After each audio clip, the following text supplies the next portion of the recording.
have joined together today to have a conversation, perhaps one of the most anticipated conversations in the history of podcasting. By a significant margin. By a significant margin. It's Adam 22, it's Brick Baby, and it's Lush Uno. Yeah. And we've come together. A lot of people seem to think that No Jumper is done for, that all of this content is over. I beg to differ. In fact, I think we're better than ever.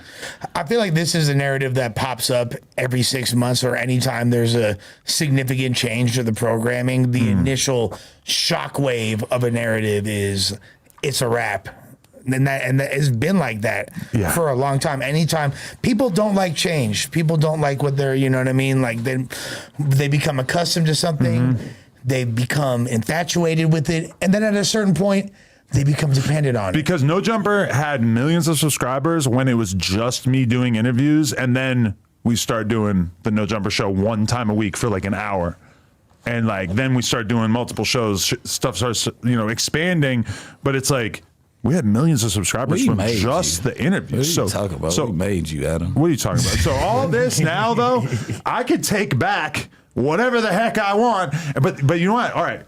This is the ultimate example of how you can't control the narrative at all, because before this happened, I remember thinking like, how am I going to put this out there in such a way that the narrative doesn't become Adam fired all the hosts? Well, and I realized very quickly that's just not possible. But you did, and I mentioned several times, like Adam specifically made note of the fact that nobody is fired. It just obviously that got glanced over, But also like and I could be tripping, but from where I'm standing, it seemed like it wasn't a very I don't want to say well thought out, but it wasn't a long thought out decision. I feel like it was only a couple days. I'm gonna be totally honest. Yeah. So you didn't have a press release. You didn't have a whole. Let me just make this point before I answer that. But I was talking to Vlad. Vlad stopped doing the website part of VladTV.com, which for real hardcore Vlad fans will know. That was a very, very big part of his business and of his brand for a long time. It's the only website I went to for a fat minute. Right. It was like the other World Star at a certain point, and it was a little bit less commodified than World Star. It replaced significantly less commodified. And there's tons of historic stuff that happened because of the blog. Like the fact that Joe Budden doesn't get along with Vlad still is directly because of stuff that Vlad posted on the blog when having a blog was a really big deal. Right. And Vlad has told me the numbers and all the ransom drama that they used to pull in from the blog was very significant at one point. At one point that stuff that was way more significant than YouTube to them. Yeah. I say all that to say that Vlad told me that they got rid of the news. So if you go to VladTV.com now, you just see his interviews posted, right?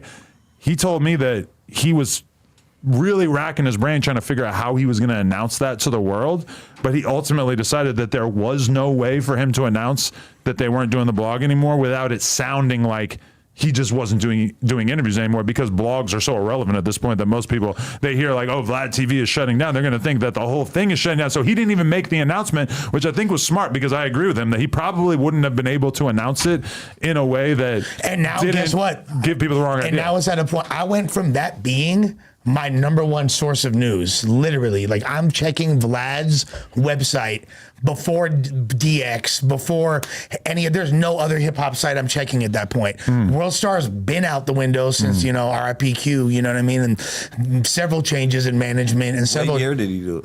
Sorry. Did he what? Did he shut down this year, a couple months ago? That's what I'm saying. So by the time that shit was shut down, it was already. I didn't even know till you just said it. Right. Because that whole thing, that whole medium of consuming news is completely irrelevant at this point. No one's going to any website for news. Right. It's we tried it. And even with our relatively significant fan base, it was not great. But the No Jumper News Instagram, just like it's so funny how many people get their news from No Jumper News, or Mark McGrath, for instance.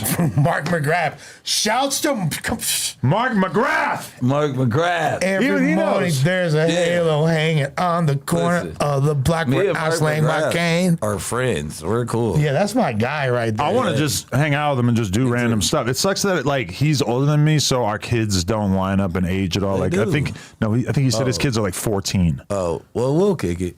Yeah, but you can't bring a 3-year-old to hang out with a 14-year-old. You got 14-year-olds, so it makes sense for you. Yeah. Dude, but okay, in terms of getting complex narratives off, even this donation, which guys, by the way, we're going to be reading all the donations and everything, as well as listening to your music in the stream after this, but Adam, you said you wanted to do more higher profile interviews. So it just starts with something I didn't say, but then in the interview you did with Ack, you said you wanted to do more underground artists. So which is it? Still just astonishing. They just make shit up. They just say whatever. And then they try to say it's contradictory with other things that I said that I actually did say. The first part is not even true.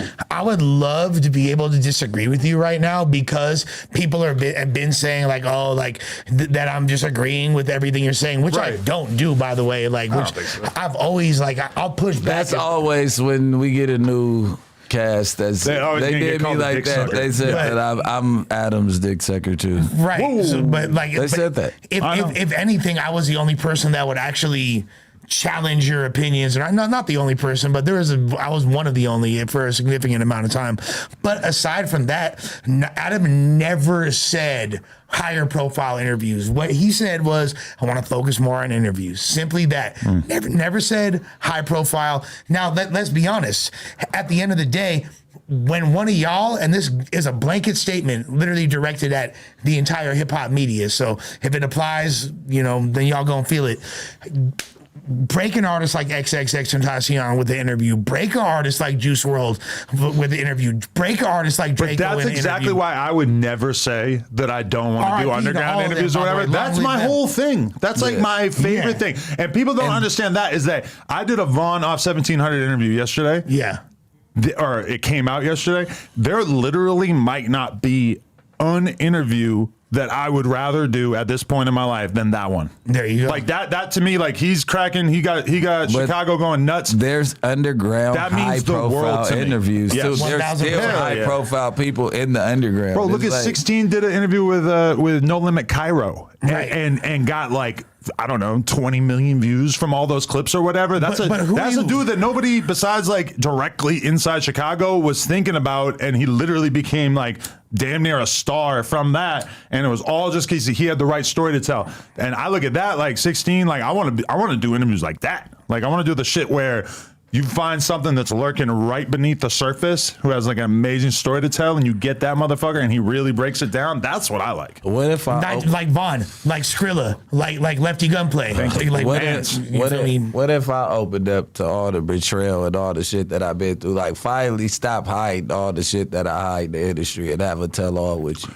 I would like to hear you lay that out, because sometimes I hear you talk to me about a lot of stuff, but then sometimes we talk about stuff on the podcast and you'd be like, kind of like de-emphasizing stuff that we talked about privately, and I don't know exactly what the true thing is. The true thing is, like, if I say it online, it's like, oh, he's just sour because you know what I mean? He's not a part of what's going on right now. So it's just like, you know what? I don't want the hater. But I think I'm doing what? I think we should do it. So you want to be the Cairo to Herbo, but for Pee Wee Longway and I don't know. Oh, me and Longway still locked in. We had some turbulence. It's some people. Are you going to tell us he didn't really drop the pint in the Vice documentary? Nah, he definitely dropped. That was real. He also did that goofy ass shit one time. We was going inside of a club, dropped the whole pint, busted it all the way to the club. Like it was terrible. But it's more like the, little Callies and Fools Little in Cali. Fools in You talking about little California stuff or? Nah. Like the shit with me and little babies and the behind the scenes between the OTF, like all our little shit that we talk about. Well, hey, let me just say, I want to see that. When a rapper and a gang member comes on No Jumper, a lot of times a dude will go from like respected to, I'm not gonna say not respected, but for sure it puts you under the microscope, so that like certain people maybe come out of this thing not necessarily being perceived the same way that they were once perceived. Yeah.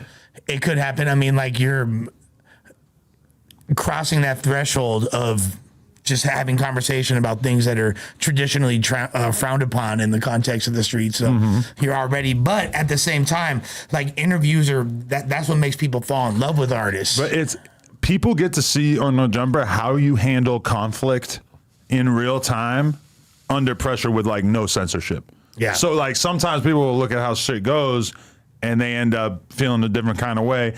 I feel like it's kind of obvious that I'm kind of alluding to DW with this whole thing, because I feel like he's somebody who came on here and it ended up just throwing him for a loop. Before we get there, can I take a piss? Can I take it? For sure. Yeah, because I know that I have to be here for that, and I was about to sneak off for sure. And I'm not trying to say that anything traumatic happened to him. I'm just saying there's certainly the possibility. He's calling the kill squad. The kill squad will be called. Brick's gonna go let his little tinkle out. He could have done this 10 minutes ago. It's okay.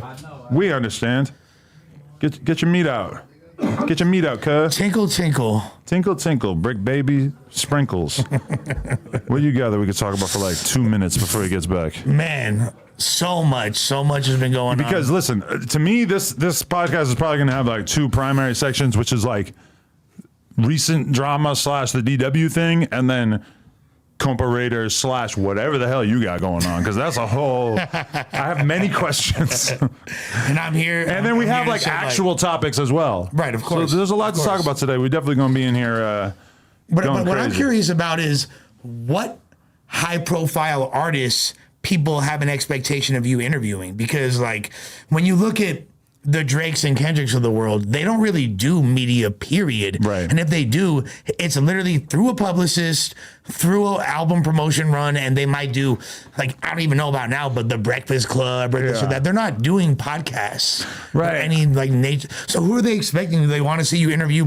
They want to see you be like Aiden Ross and trick off $1 million to Playboy Cardi? No, but come and say 3 ad-libs in the microphone and walk out with the thong on? But there's a model that, like, I feel like a decent amount of people, like, probably expect, like, they would consider me a success if podcast wise this was like Flagrant or Theo Vaughn or one of these podcasts that like really only gets guests that are like really big that will get you a lot more. Theo Vaughn interviews carnival workers, bro. Does he? Yes.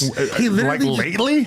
Yes, bro. His most recent episode, I think it was not this week, but the previous week, is Theo Vaughn interviewing a carny from the Northeast. Okay, well, I'm guessing that it would be a pretty viral carny.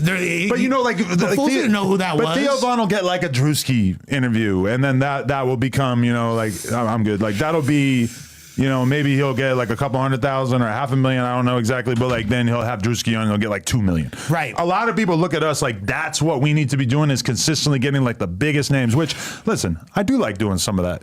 Yeah. But I'm not going to sit around on my fucking laurels and just wait around for people that are like huge stars to do the podcast, because it personally, my taste, and you know this just like I know this, is that my dick gets harder, which again, you know about how hard my dick gets, for a Skrilla, for a King Von, 1,000%. A Von off 1700, also King Von. But like, you know, that's the kind of shit that I'm into. I'm not into the most mainstream shit. If anything, I have to hold myself back because there's so many like really microscopic threads of shit that's going on in hip hop that I would like to do content about that realistically doesn't translate into that many views. Like, I'm going to go, for example, Don Stacks. Don Stacks is the dude who did the 6ix9ine Hassan Campbell WAC 100 episode, and he said the thing about this the only rat we jacking. Yeah. To me, I was geeked to do that interview. Right.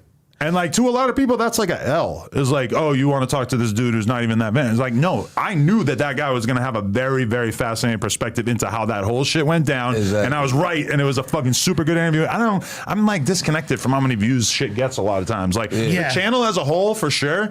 But like, in terms of like a piece of content like that, like, I'm doing that for the people who give a fuck about that shit. It's worth more to the core crowd that we have here at No Jumper. Right. Because like, when we talk about rappers, we have them invested in the shit. Do we talk about Drake and Kendrick? Sure. But we talk about some fucking obscure ass shit. We talk about people that are so small that realistically we wouldn't even have them on the podcast. Yeah. You know? 1,000%. That's kind of like the whole thing. And if you want to see us reference them, check out the music streams, because sometimes in between donations, we be playing that. This is true, yeah. So, like.